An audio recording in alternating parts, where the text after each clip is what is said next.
and I'm an American performer and storyteller. And today I'm talking about performance concepts that you need to adopt in your workplace. So I want to talk about performance in three main areas as can be applied in the workplace.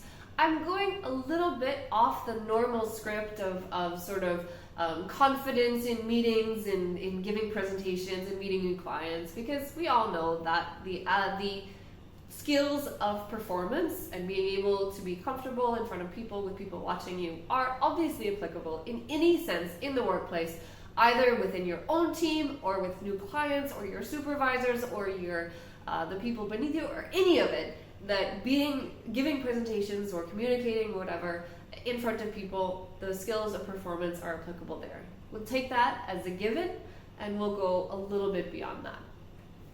So the first area that I want to talk about is sort of applying the code of conduct for performers and for performances into the workplace, particularly as a way of creating psychologically safe spaces. So when you're working with performers, right, and particularly in performing spaces like theaters, there's a certain code that we understand, which is, and it's based around respect, and it's also based around the ability to be vulnerable and safe at the same time.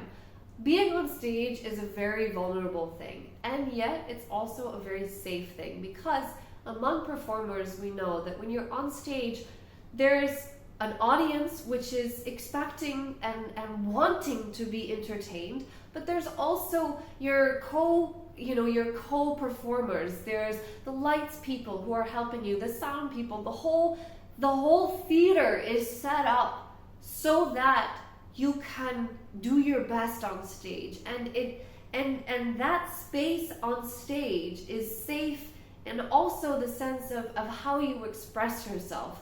And being on stage, it's not so much of that it's fake or that it's a lie, but it gives you the space to explore different parts of yourself in a place that's safe. Because once you step off stage, you can leave whatever it is you've created on stage.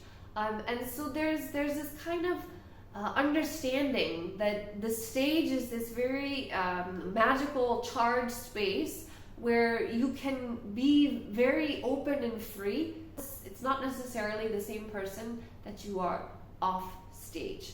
And sort of being able to understand this shift between on stage and off stage, and if the workplace can be thought of as on stage, creating an on stage culture in which the performers are there to help each other, to ensure that the performance goes well, and to create a space which can be vulnerable, which can be risky, in which people can do things and go beyond how they might, but they can also leave it there. They can also step off stage. Right? It's a very sort of subtle concept, and I think taking it too far in one direction can get very confused. But to just apply the sort of code of conduct of performers and performances, and to use it to think about your performance at work and the performance overall, and the kind of spaces that we create in the workplace can be very interesting and useful.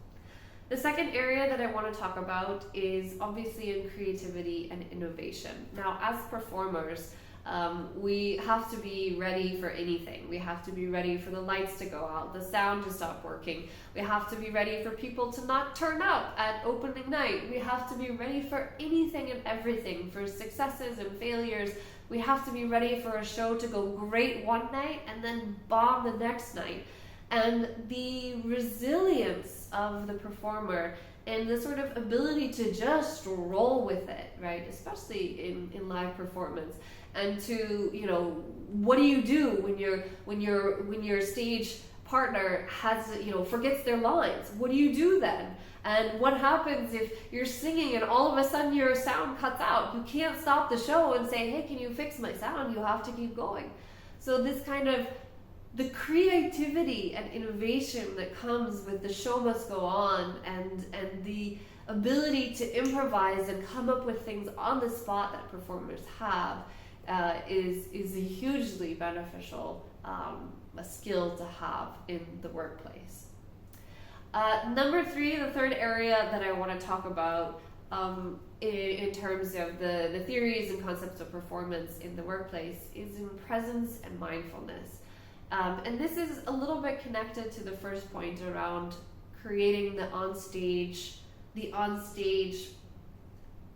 atmosphere in the workplace.